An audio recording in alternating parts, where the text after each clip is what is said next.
The French and Indian War Foundation was started to make people aware of the French and Indian War's impact on our area.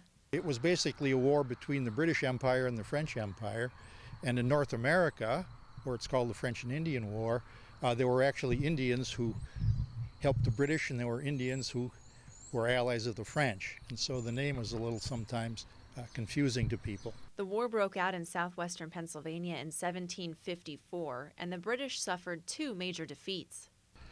And after those defeats in 1754 and 1755, it was decided that a fortification was needed here at Winchester as a defense for the western frontier of Virginia. George Washington was in charge of building the fort. In 1750, there wasn't much around, but by 1760, it was a substantial town thanks to the financing for the building of the fort. Fort Loudoun was chosen for its geographic location.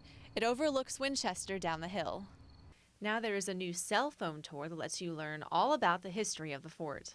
You can get a tour of the site, the various aspects of it, where it was built, how it was built, who was here, how it relates to the geography of the town right now.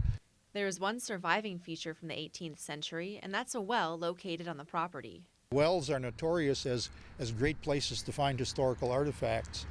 And the well is 103 feet deep with 20 or 25 feet of sediment in the bottom.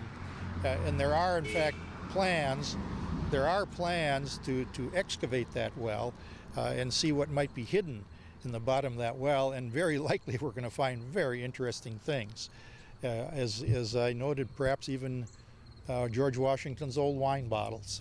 If you'd like more information on Fort Loudoun and how to take the tour, visit this story at tv3winchester.com. Well, it's not just the French and Indian War, it's this monumental personality of George Washington that makes this a really important historic site.